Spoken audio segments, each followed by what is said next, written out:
Здравствуйте. Комментарии депутатов Окружного совета Якутска относительно проекта бюджета столицы республики на будущий год в части исключения из него расходов на субсидирование покупки жилья работниками бюджетной сферы вызвал серьезный такой резонанс и вопросы со стороны вот этих самых бюджетников. Необходим комментарий мэрии. Он последует сразу после рассказа о наиболее заметных событиях дня. Здравствуйте. 21 ноября – Всемирный день телевидения и 15-я годовщина создания Саха информационного агентства. А тем временем работникам Саха Полиграфиздата не до радости. На предприятии нарастает напряженность, об этом пишет сегодня газета «Эхо недели». С середины лета здесь не платят зарплату. Однако после того, как печатники пригрозили забастовкой, им зарплату выплатили, а остальным 300 работникам нет. Между тем, сейчас вовсю ходит версия того, что, собственно говоря, происходит вокруг Полиграфиздата, и смысл вот этого слуха, версии в том, что предприятие доведено до банкротства, по сути дела, только для того, чтобы продать по дешевке его здание. Слухи ходят, а действий никаких. Я имею в виду правоохранительные органы. Да, в общем-то, даже это немножко и странно, ведь Саха Полиграфиздат – это госпредприятие. Напряженность растет и у другой части населения Якутска – пайщиков потребительских ипотечных кооперативов. Об этом сегодня сообщает Саха Ньюс. Агентство при этом ссылается на вчерашний круглый стол, который состоялся в Ил-Тумене. На нем ряд руководителей таких кооперативов отвечали на вопросы не очень уверенно и аргументированно. Председатель круглого стола Федот Тумусов даже задал вопрос, а не пирамиды ли эти кооперативы? Поводов-то для таких подозрений, наверное, достаточно много, может быть, хотя бы потому, что финансы все-таки сфера такая достаточно закрытая от средств массовой информации, от общественности, собственно говоря. И все же такие кооперативы излишне, наверное, слишком закрыты. В общем-то, в этом не их даже вина, я бы так сказал. Дело в том, что по федеральному законодательству кооперативы, например, эти кооперативы не могут себя рекламировать. Соответственно, любая публикация, они боятся просто этого, может средства массовой информации истолковываться как реклама, и, соответственно, санкции какие-то последуют. Но тем временем, кстати, в Высшем арбитражном суде республики началось рассмотрение иска дольщиков другого нашего, кооператива, можно тоже сказать, хотя юридический статус иной, я имею в виду в данном случае социальную инициативу. Видимо, с нее как раз и начались волнения горожан. Да, в общем-то, достаточно серьезная же была корпорация, это не какая-то такая маленькая организация, вроде бы как и гарантии со стороны государства и местных региональных властей были серьезны, и тем не менее, такая неприятность произошла для сотен вкладчиков, которые вложили свои средства в социальную инициативу тоже. На очереди сообщение о взаимоотношениях республики и федерального центра. Премьер Борисов на заседании правительства сегодня заявил, что подписание мировых соглашений между Росимуществом и Якутией по имуществу переносится. Цитата. «Все еще решаются вопросы по имуществу радиопередающего центра и по Саха-Телекому. Это небольшие вопросы. Но проблема в том, что Росимущество стоит на том, что мировые соглашения должны быть подписаны одним пакетом», сказал Егор Борисов, имея в виду 3 уже согласованных мировых соглашения по Якут-Алмазу, Якут-Углю и Арктическому морскому пароходству. Егор Борисов добавил при этом, что мировое соглашение по Якут-Алмазу пока не в полной мере готово к подписанию, поскольку на проекте постановления федерального правительства о урегулировании этого вопроса нет визы премьера Михаила Фродкова. В общем-то, нельзя не заметить нервозность, я бы так сказал, этих всех приготовлений. Процесс-то достаточно сложный, и власти республики стараются максимально застраховаться от негативных последствий для экономики. Наверное. А тем временем приближается дата, кстати сказать, заседания Высшего арбитражного суда России, на который обе стороны, собственно говоря, должны уже прийти с подготовленными согласованными мировыми соглашениями. И в заключение о незначительном происшествии суток. 2 подземных толчка были зарегистрированы сегодня сейсмологами в Алекметском районе. Их эпицентр находился на глубине 15 километров. Сила толчков достигала от 4 до 4,5 баллов. Жертв и разрушений не отмечено. За пределами района никто этих толчков не заметил. У меня все. До свидания.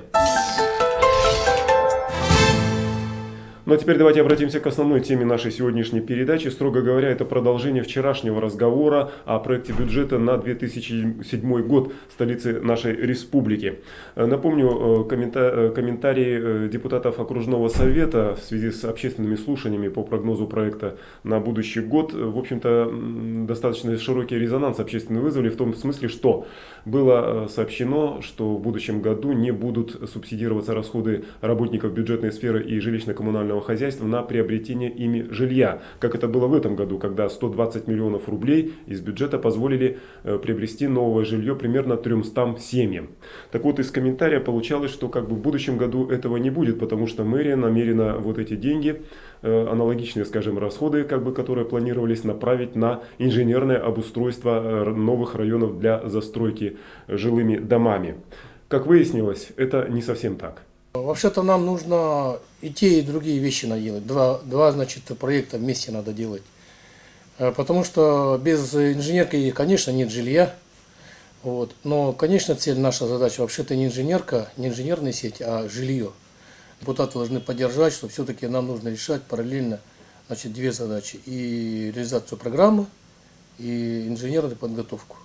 Все-таки мы должны вот эти две программы найти волю, найти средства, проявить свою волю и решать вот эти два вопроса в любом случае. Как мы говорим, у нас надо принимать решения по бюджету в условиях его недостатка средств и денег. Потом в данной ситуации я думаю, что было бы целесообразным ставить уровень финансирования на реализацию программы 2007 года на уровне 2006 года 120 миллионов рублей. Вы имеете в виду субсидирование? Субсидирование, да, работников бюджетной сферы ЖКХ отправить на уровне 2006 года 120 миллионов рублей.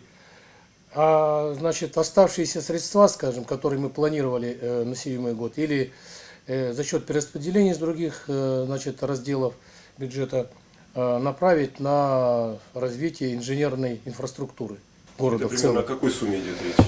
Эта сумма не очень большая, порядка 60 миллионов рублей. Но в данном случае речь идет о том, что мы за счет этих денег могли бы принимать участие в софинансировании федеральной целевой программы «Жилище» в рамках подпрограммы развития коммунальной инфраструктуры в целях жилищного строительства. То есть в этом случае мы получим такую же сумму еще из федерального центра, да? Да, это софинансирование в условии 50 на 50, это будут субсидии. Куда вы собираетесь инвестировать эти 60 миллионов рублей? Это какой район города? Это у нас на сегодняшний день определены 3 района. Значит, это 16-й квартал, инженерная подготовка. Спутник-2, это в районе Маганского тракта. И 202 микрорайон. 203 микрорайон, вернее. Вот 16-й квартал, если будут инженерные сети строиться за счет федеральных средств в 203 микрорайоне, в 16-м, ну, в других еще. Ведь, строго говоря, это приведет к тому, что будет там снижение стоимости квадратного метра жилья? Да, стоимость квадрата – это задача, значит, самой ФЦП жилища, это задача номер 1. Снижение стоимости жилья за счет того, что, значит, стоимость инженерных сооружений, сетей не будет накладываться на стоимость квадратного метра сегодня, но в последующем, но в последующем течение 10 лет или еще какого-то больше времени эта стоимость будет вкладываться как составляющая в тариф за оплату коммунальных услуг, предоставляемых населению, проживающему в этом доме, в виде инвестиционной надбавки. Итак, работники бюджетной сферы и жилищно-коммунального хозяйства столицы республики, начиная с будущего года, при покупке квартир с помощью муниципалитета будут получать, я бы вот так вот вольно выразился, 3 вида субсидий. Первый – это тот, что реально будет выплачиваться им из муниципального бюджета.